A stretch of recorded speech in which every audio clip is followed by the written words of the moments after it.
Hello everybody and welcome to a new episode of Afterthoughts. My name is Wim Winters and tonight I've recorded the fourth partita of J.S.Bach. The fourth partita is also the fourth in the row on YouTube. Still two to go, first one and the sixth one. And they will come the coming weeks, maybe months, but very soon, because I really want to do all 6 partitas first on YouTube and then record them again, but on tape for release on vinyl disc, combined with high resolution digital audio. So the YouTube partitas are, so to say, my first draft interpretation. The first movement is really long. You have this introduction, a kind of French Ouverture style.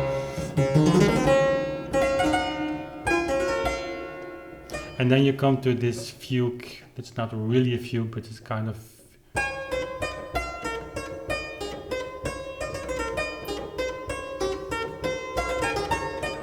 very strange modulation there. This is really modern music for that time. Compare this to Handel and to other music. What Bach is doing is really looking for new ways of expression. And this was a new instrument by then. And it suits the music perfectly. If you have the Allemande,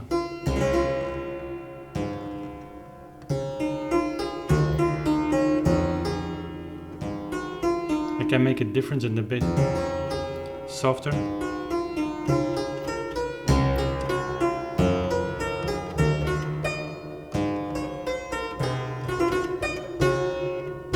Also this forte pronouncement of this G. Then you have the courante. Also in this, I exaggerate now, but I can demonstrate you what I mean by the expressive tools of the clavichord just by doing it more.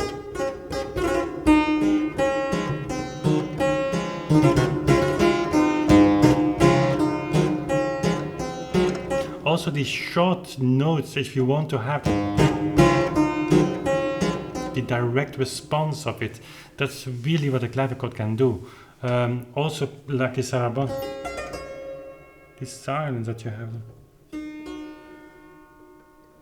On the harpsichord you really have to kind of emulate, is that correct English, this really vulnerable atmosphere. And on the clavichord you have it by definition.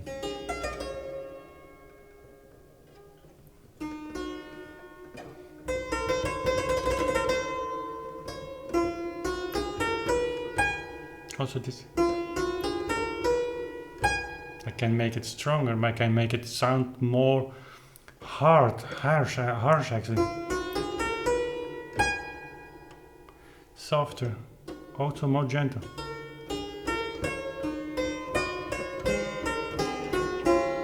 So, accentuation of course is on the clavichord, something that's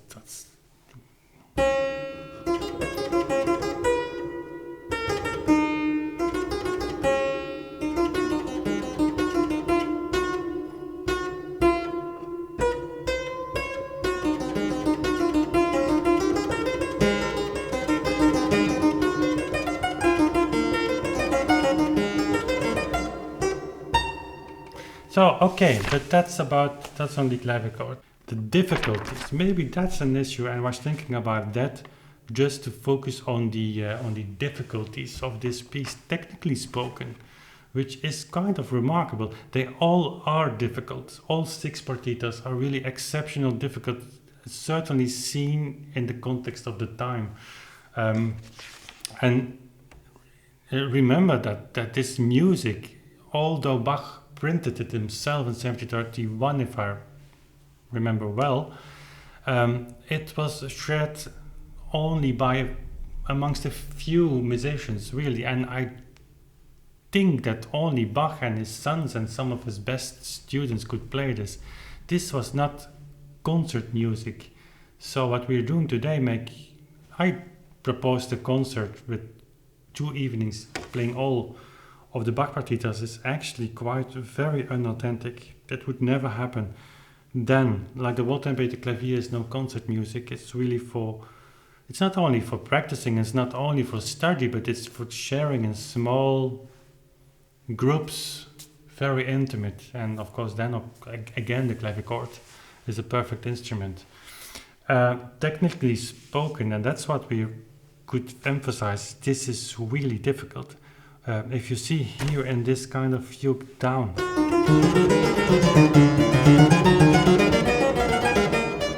it's perfect independence of the hand.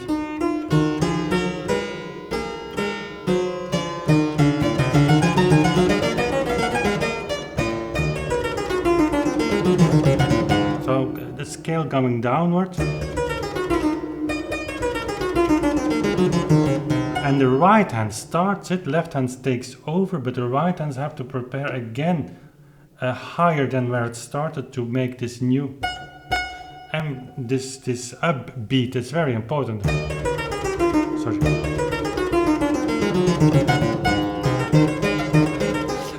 After it has done that, the left hand is like nothing, and then the right hand has its 30.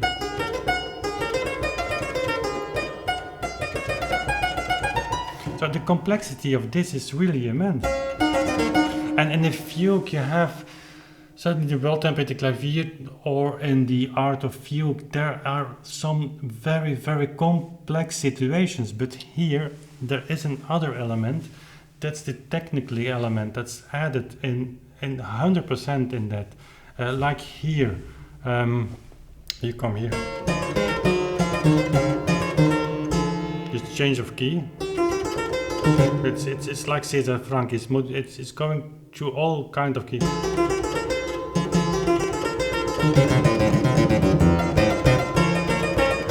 And then you have the theme, which up on the clavichord, of course, works great. And then there's a combination of in the right hand you have to. It's a kind of rhythmical pulse that is throughout the whole fugue of this part, but in combination with longer note, which is an important voice that you have to emphasize. And so you have to find a way or to let the rhythmical pulse play at the same time as keep.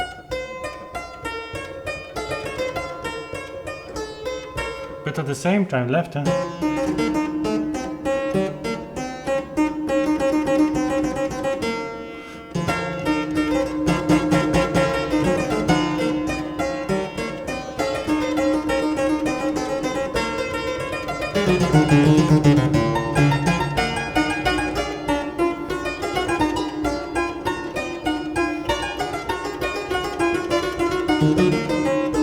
What do you think of this? This is crazy. Beautiful.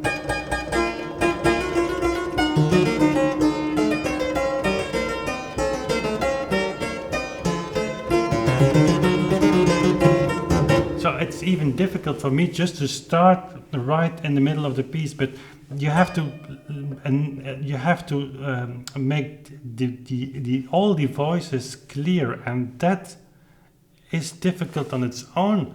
But then you have all the jumps and all the 16th notes and all the shifts of keys and all the crossings of the hands, it's the crossing of the voices from one hand to the other.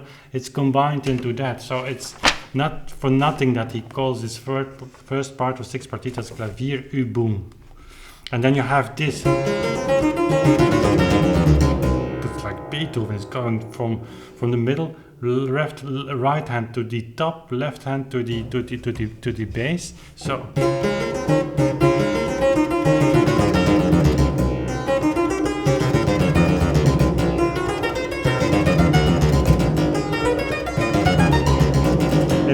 and it's wonderful over 3 octaves.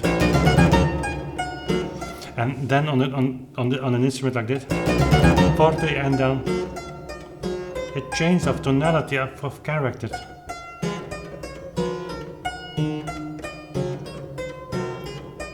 Go very soft, but the rhythmical pulse should remain the same. That's difficult.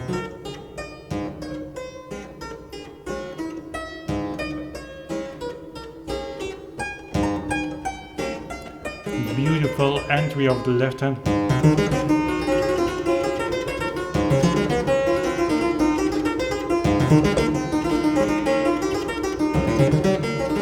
Again, in the pulse. And then I give an accent on each beginning of this downwards, of this group of downwards going notes. I just like it. And I think also the music becomes clear because that's the mode.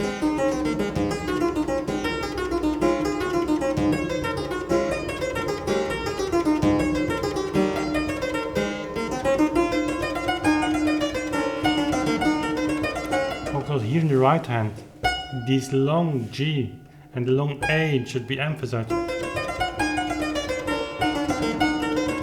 So that the connection with the ta-ram-pam becomes clear.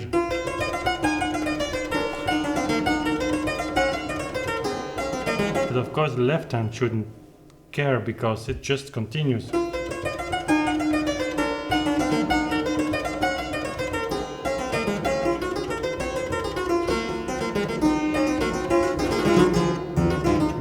Difficult.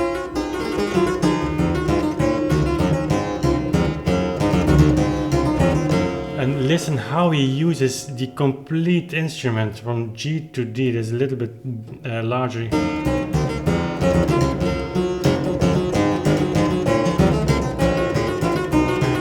And then you have a beautiful counter melody and going from right hand, left hand, so from the top voice to the middle voice, and it just continues, and that's not easy to let that voice become clear. I show you. Here, start with the B. It continues in the F sharp. And then in the left hand, you have the theme. It's no problem. No problem. Should be no problem.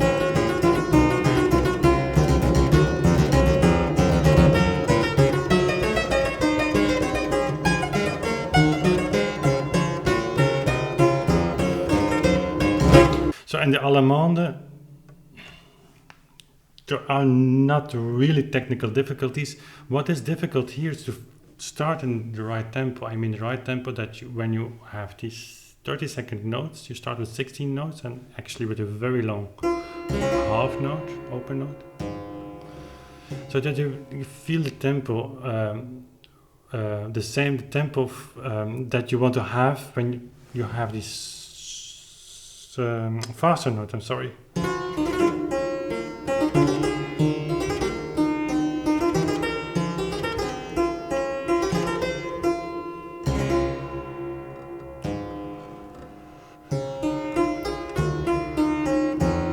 It varies.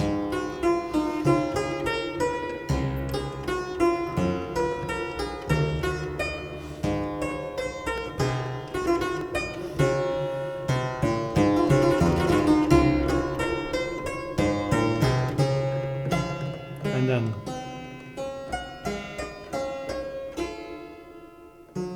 this is incredible.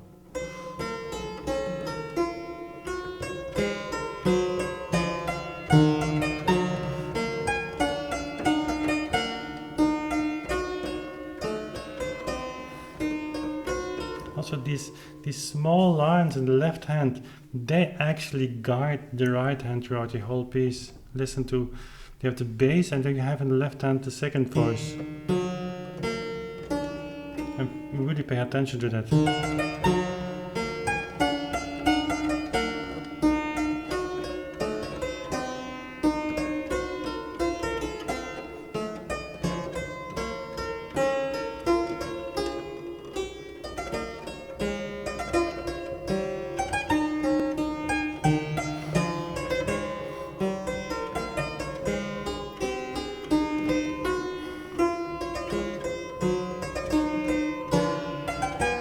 And so on and so on.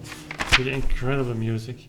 And then here in the second part you have the same in the first part, but here it opens even more. So you have this whole dense, really feeling of seriousness, of hurt feelings, of it's really a serious piece. And then when you have this,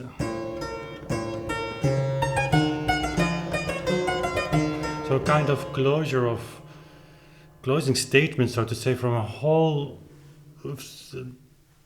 piece, a whole lines full of speech.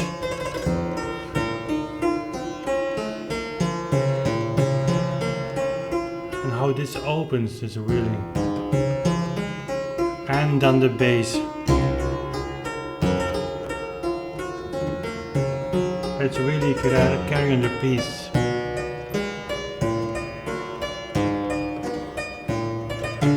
And to keep the lines, also here against the same hand, but the bass, it's not easy.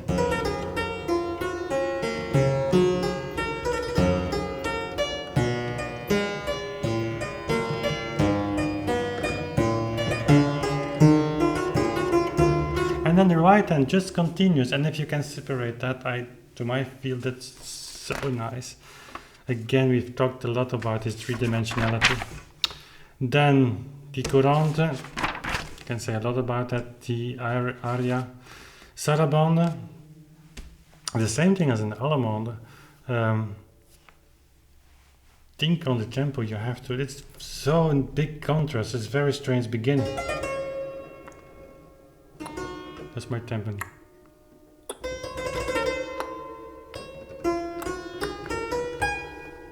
And then just stand still on the A. Actually, it's so long. And then when you play this A, there is nothing anymore.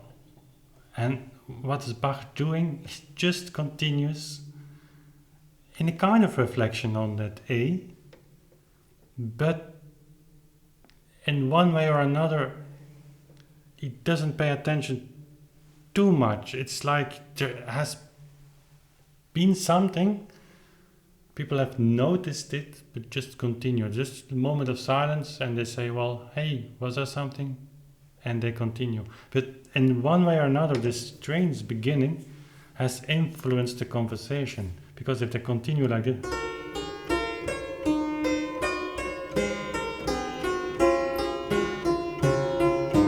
very long sentence.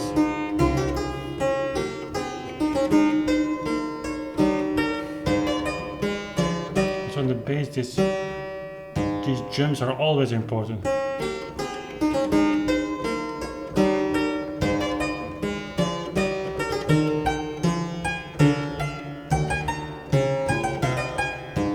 And then he continues and he ends.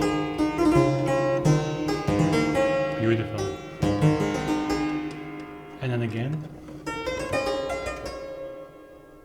So this strange beginning comes a second time, and then it gets a different meaning, because it becomes more important. And in one way or another you can feel that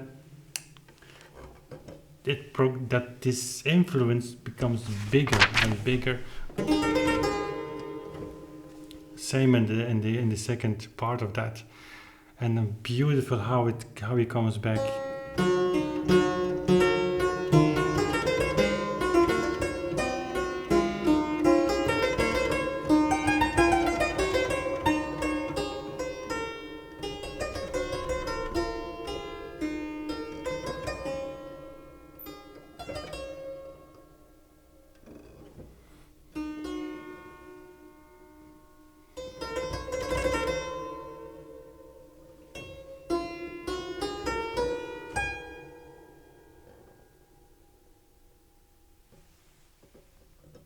And listen how long it's...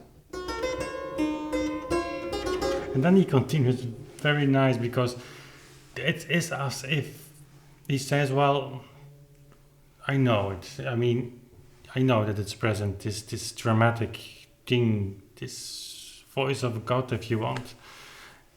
and it's over everything that happens in the Sarabande. And also on the end, it emphasizes the second beat in the Sarabande.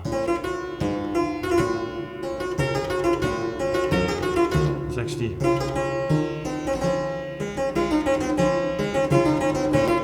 so second beat. Accentuate a little bit. Okay, after this immense beautiful Sarabande, you have this kind of Menuet. I wouldn't say that this is the deepest music that Bach ever has written. I take a tempo, I think, that is more or less in the same beat structure as in the Sarabande. And I do that. It was not that I thought a lot about that. Also here, in Sarabande again.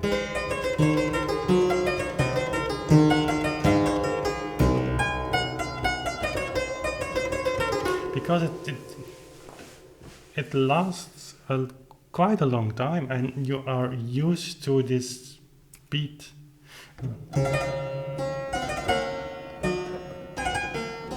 But I think that this minuet fits perfectly in this partita, because if this minuet would be a very large, elaborated minuet full of contrapunct and difficult things and things that you really have to understand, well, then the bridge to the Gigue, which is again a very complicated piece, would be too much. And now you have, while playing, at least that's my feeling, while playing this minuet, still have this sense of the remainders, of the reminders, no, the remainders. Is that good English? So the things that still, the atmosphere, so to say, of the Sarabande still is above this minuet, and that's what I try to achieve.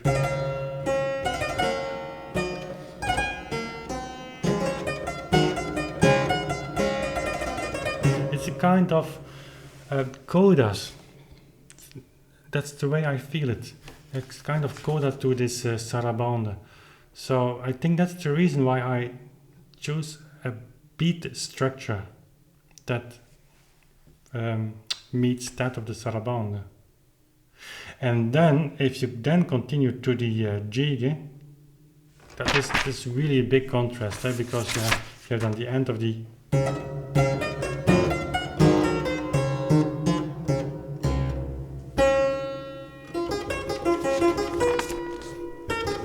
tempo of this is really, I don't know. If you take Czerny's metronomization, he's much slower. He's like, but I think that it can be a little bit faster. But anyway, 9/16 is a kind of bar structure that you see. The 16th bar structure, as you sometimes see with Bach. I think that what he meant is that you should articulate very well. So it's not, but it's much different.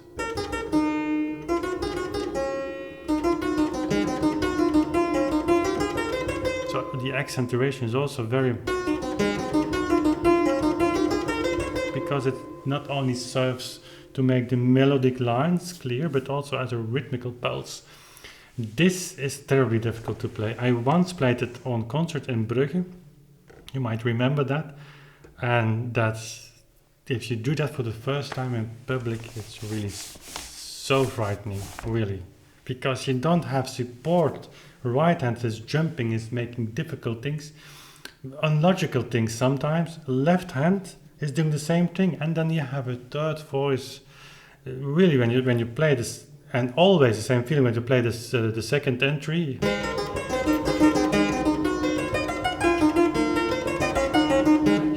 I always have the feeling there is no room for a third voice, and yet it's coming. And the polyphonic clarity, in the sense that the phrasing should be very clear and very, very sec, meaning that if you in the right hand,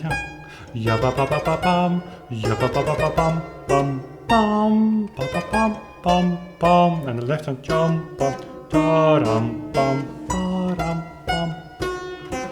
But it's independent from each other because the melody start, the figures start, of course, and it's at a different place.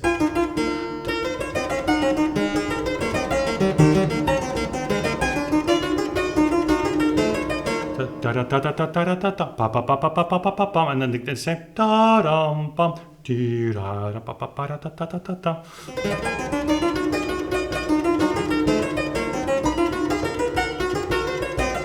And then here, crossing of the hands.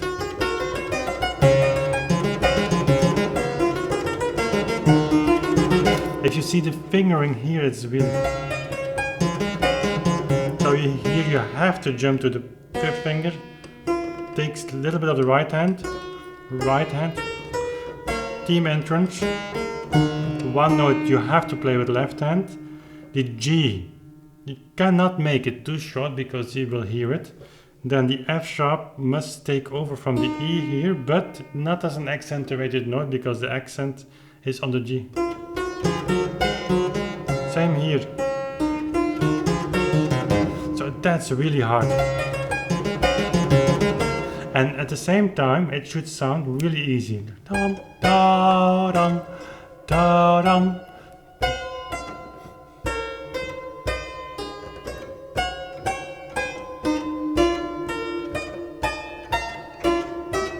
So, that's tricky.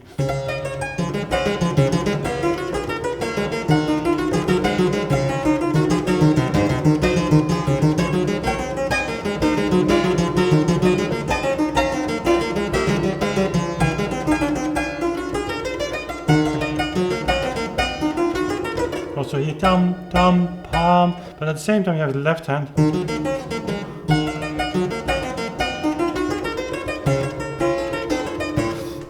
And then in the second part, that's the last 2 pages of this partita, you have this strange second melody or second theme, so to say. It's not a melody. That for that time is yeah.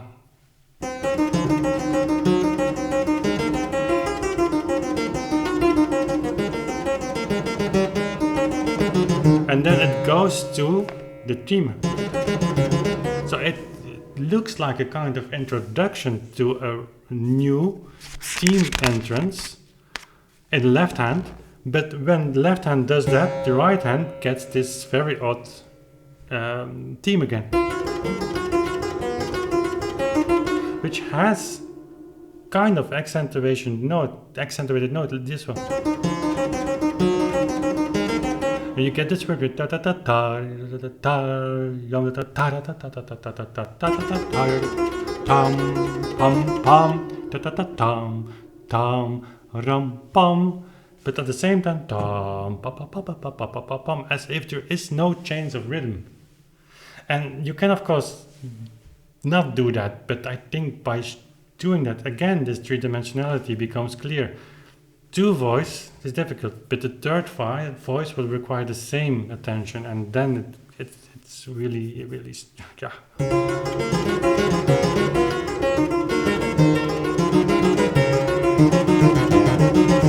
Pam pam pam pam pam pam pam pam pam pam pa pa pa pa pa pa pa pa pa pa. Here, this is really 19th century. I have to play this obviously this E with my fifth finger, but then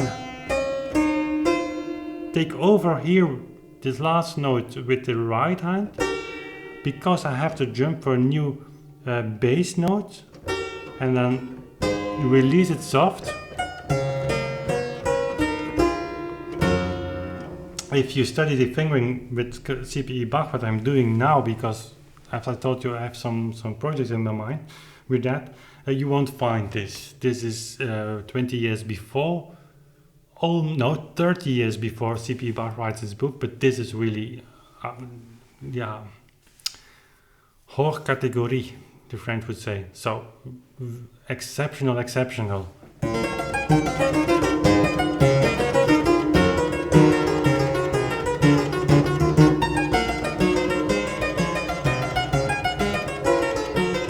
left hand.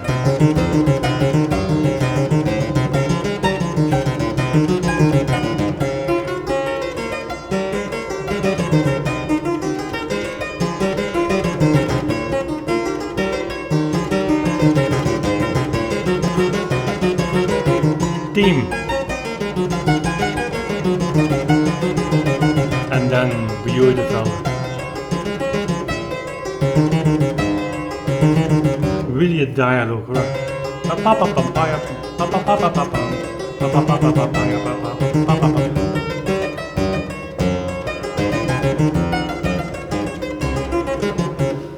This is really incredible music. There is one place I wanted to share with you. Technically speaking, I feel as if I'm playing Chopin there. It's in the aria. I forgot to tell you. You have in the second part. Okay.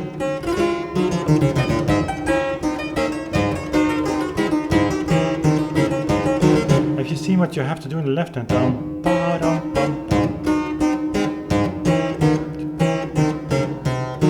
So these jumps is like Chopin with his nocturnes.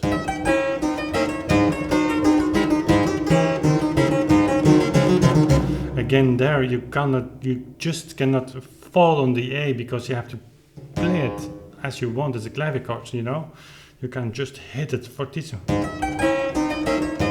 So this movement to there must be very swift, but always round. If you go straight, you will miss the note. You go around and you fall on the note in the speed you want to have it. And this is difficult.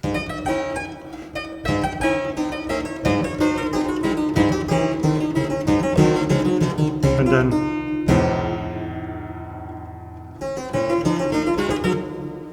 that's quite something. It's a modulation, okay. So a nice modulation to close the evening with. Go visit the website, that's the last thing I will mention to say. This is completely new and you'll find an index of all recordings I have made, which hopefully is as useful to you as it was to me. Sometimes difficult for me to find if I have recorded that particular Haydn sonata, yes or no. I should have written it down, but I haven't. But now I have this list of complete index and you have it as well. And you will see a pop-up screen that asks for your email address, and I'm working on a newsletter as well. So that will come up in the next weeks or months. So that was it for tonight. It's 11 o'clock, so I think nice time to close. I thank you for watching, listening, commenting and being part of this project. We see each other very soon again. Bye.